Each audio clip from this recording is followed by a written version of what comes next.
Hello, Experiment Nation, the conference. My name is Jon Ivanco, co-founder of Forum Toro, e-commerce platform for data collection, all your frictionless forms. So today, we're going to talk about 5 things about e-commerce that piss me off, and some suggestions to fix them. Diving right in. The main theme of this talk overall is going to be company journey versus customer journey, which is something I've been passionate about for a very long time, and understanding the difference between both of them and how most marketers believe they're doing the customer journey, but it actually is more akin to the company journey and what benefits the company. Number 1, single-use coupon codes. The way that we run pop-ups and coupons and discounts in e-commerce is very much subscribe and get 15% off your first purchase, get 10% off your first order, or any variation of that, which runs entirely contrary to what the goal of e-commerce is, which is looking at lifetime value. Now, the ironic part about all this is you're telling me that you only want me to buy first. If you say first, your first order, etc., you're basically priming me to understand or think that I'm only going to have one order with you, or that there might not be a second order. And unfortunately, with e-com and the way that we're headed, multiple orders are the only way in order to make sure that you can get a return on your investment in your CAC in acquiring a user. I can just open an incognito window and enter another email address. We've all done it. If a code goes away or we already use it and we really want to use a second one, we're just going to use a different browser, open an incognito window, put in an email address. Hell, sometimes we can just put a plus after our email address and then get the exact same email to the exact same email address. There's no secret in this. There's no reason to do the first and entice people in. There's definitely ways around it these days. You're gonna chase people with discounts anyway later when they haven't shopped in a while. Shopify says this, Klaviyo says this, all the big partners all have flows that suggest that you offer a further discount to bring people back into your website and have them make another purchase or consider another purchase. You're gonna give the discount anyway. Doing a single use and then hoping that someone pays full price because they find value in your product actually puts you in a different position. It puts you in a position where people are going to wait for another coupon, and you're introduced bias into a sales cycle where someone is more willing to wait for the appropriate price now that they've been primed to get it that first time. A 7% increase in retention by offering a multi-use discount makes you more money than a single-use coupon. This is actually something that we put in a spreadsheet. We were very interested to see what would happen if someone was able to use a multi-use discount and what that would look like in terms of a profit margin versus single use, and what improvement in retention we would need or repeat purchase would we need in order to come out ahead. Turns out a 7% increase in return shoppers, because they already have a standing coupon waiting for them rather than chasing them, pays you more money than doing a single use and then having people hopefully come back and pay a full price. Number 2, make me go to my inbox to find a coupon. This is one of my biggest pet peeves, and I continually see websites today do this. Here's some examples. You'll receive a confirmation email within 15 minutes or so with your promo code. There's a couple of things wrong with that one. First off is it says 15 minutes or so. Yeah, ambiguity. Copy that, check your inbox, cute, but now you're asking me to leave. Thanks for subscribing. Please check your inbox to confirm my email address and receive my promo code. So I have to do 2 things in my inbox. Check your email for confirmation. Sounds about the same there too. So what we're really saying is, I'm on the website, I've signed up for a discount, presumably with the intent of making a purchase, and you want me to leave your website to go to my inbox, which has a lot of distractions in it. I don't know about you guys, but when I'm looking through, or I'm forced to leave and go do something, it's very seldom that I get back to it in a timely manner at all. And if I have to leave a website where I'm in the motion of shopping and I go through the steps of actually entering in my email address, I'm doing it for a reason. I'm doing it for that coupon code, usually to use it like pretty contemporaneously to entering my email address.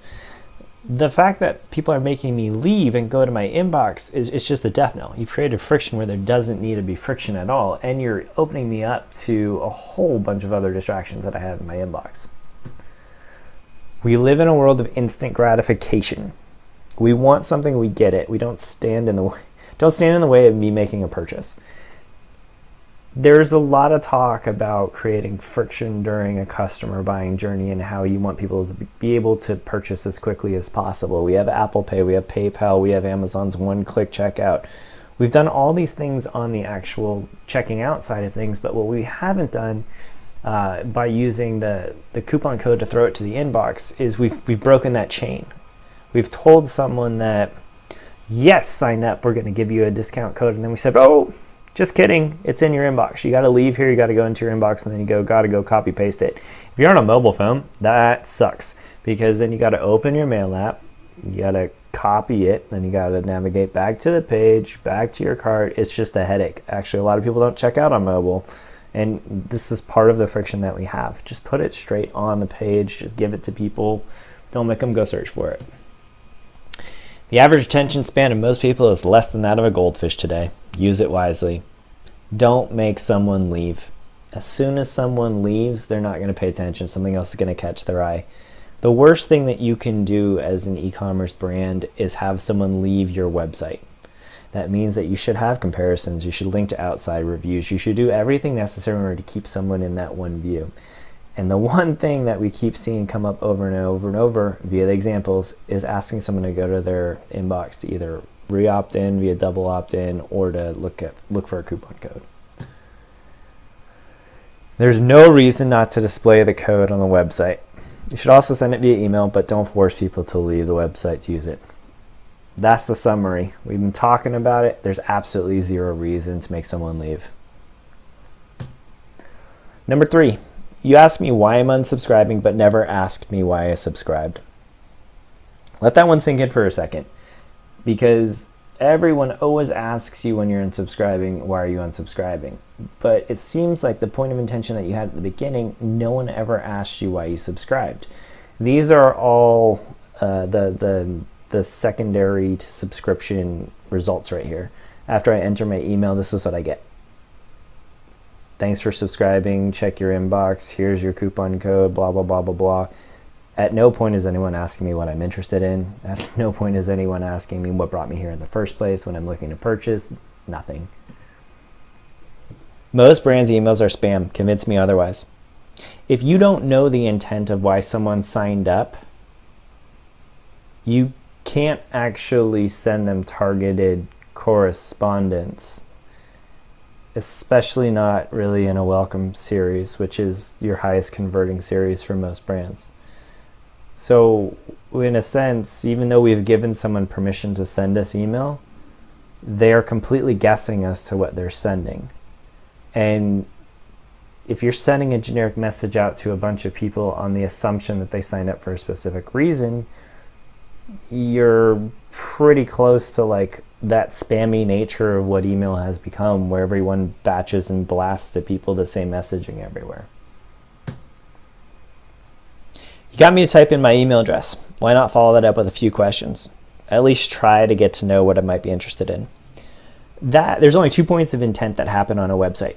The first point of intent happens, or the 2 points of intent are the checkout, where you're entering in your email address, and then signing up for a discount code, where you're also entering in an email address.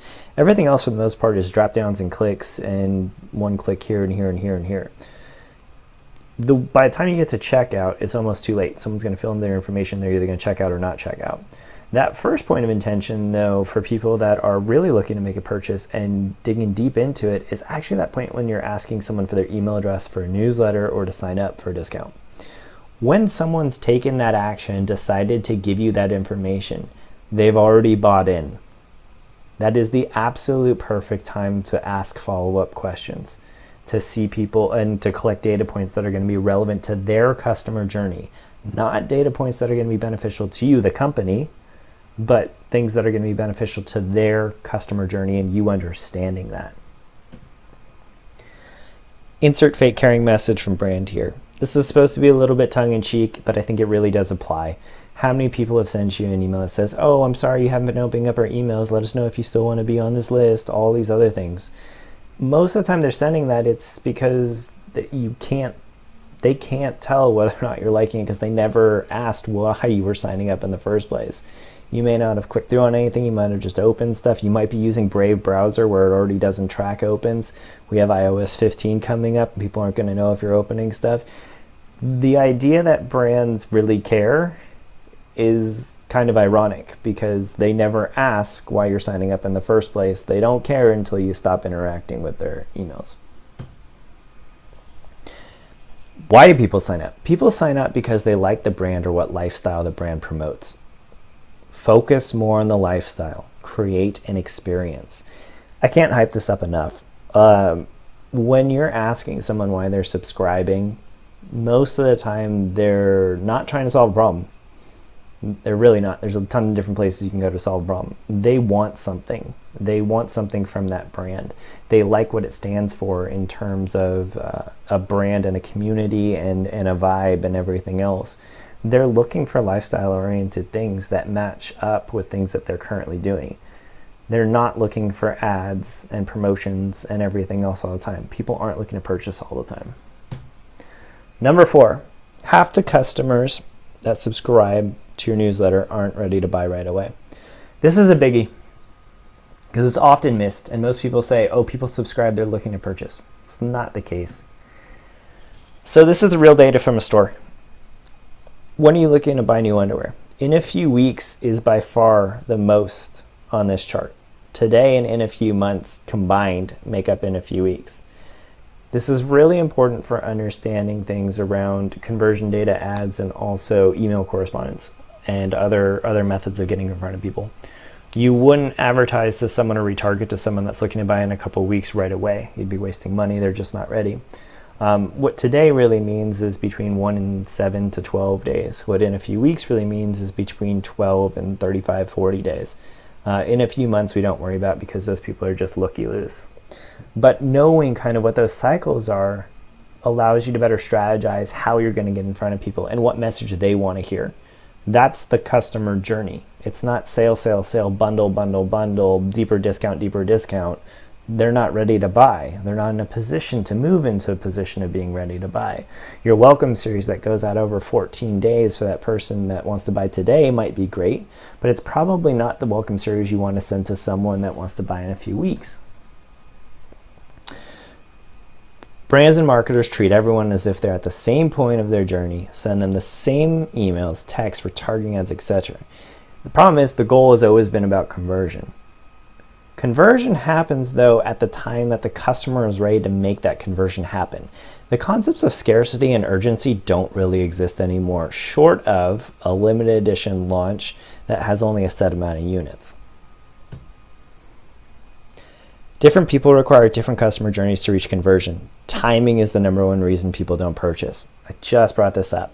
Timing is kind of what turns the gears the most. Your goal as a marketer is looking, or a CRO person is looking to maximize or minimize that time band when it's the best time to be in front of someone to be relevant for that person so that you jog their memory into the journey that you already built for them. So when they think that they need or want something, you come to mind first amongst all the other brands that they're looking at. Nothing else matters. Maybe go a little easy on the one-size-fits-all with the multi-email welcome flow over 14 days and multiple campaigns a week. We see a lot of advice being handed out with people that says you should be sending a couple campaigns a week. You should be sending deals and bundles and discounts and everything over and over and over.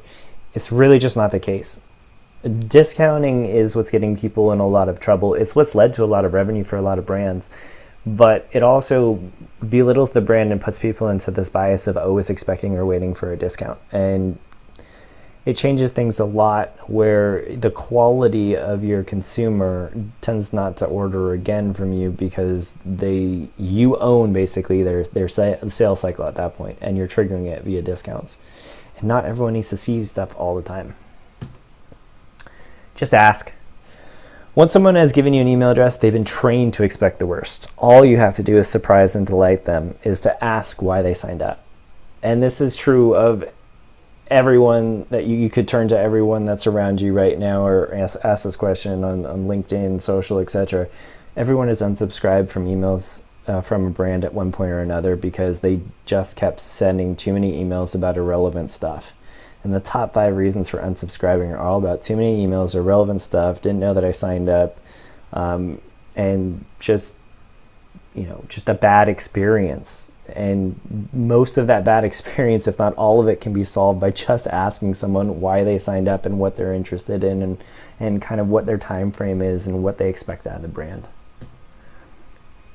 Last one, number 5. This is one that gets me a lot. Offer me a discount on the cart page. Here's an example of a discount that comes when I revisit my cart page, or I get to my cart page but I haven't signed up for. And it's great. And I'll tell you why it's great. You give me a pop-up discount when I land on your page, then it goes away. When I need it most, it's nowhere to be found. Everyone that feels like they get to a cart page feels like that person's going to transact and make that happen. That's not really the case. Giving someone a discount, or at least making it available on the cart page when they're at that last point and that last leg, is absolutely one of the key ways to do it. Now, a lot of people are thinking, oh, I'm just going to give up a discount when I don't need to because they're going to check out anyway. Abandoned carts are really high though. The perk of doing it this way is to get a sign up and then collect more data points during that sign up in exchange for that deal right at the time where it matters. Remember, people that sign up are willing to jump through a little bit of hoops to provide you data in order to get that discount. There's no better time than doing it right on the cart page. We're seeing and testing this, and we're seeing about a 30% opt-in rate on the cart page. Real talk, I'm going to leave your website and go find a coupon if I know one exists. If I see a coupon right when I hit your webpage and I know it exists, and I get to the cart page and I don't see it and it goes away, I'm leaving your website. I'm going to go look for one. You've just killed my experience and added friction where it doesn't need to be. Caveat. Most people use the slide out drawers now on Shopify and other platforms, and it skips you right to checkout so you don't make it to the cart page. That's something to consider, but also something to still be aggressive, because there are still a lot of people that check out the cart page. Bottom line, if I know something is available and I don't see it, I'm going to leave the website. Just like making me leave the website to go check my email to find a coupon code, I'm out. I know it's hard. We've all been trained on lies. We've been practicing the company journey instead of the customer journey, but together we can do better. These are just 5 quick things that I noticed repeatedly by looking at hundreds of e-commerce sites where we're still thinking we're doing the customer a favor, but in all reality, everything that we're doing is based around making the company whole and making them revenue and focusing too much on conversion. There's my information on how to get in touch with me. It's been a pleasure, and thank you for having me.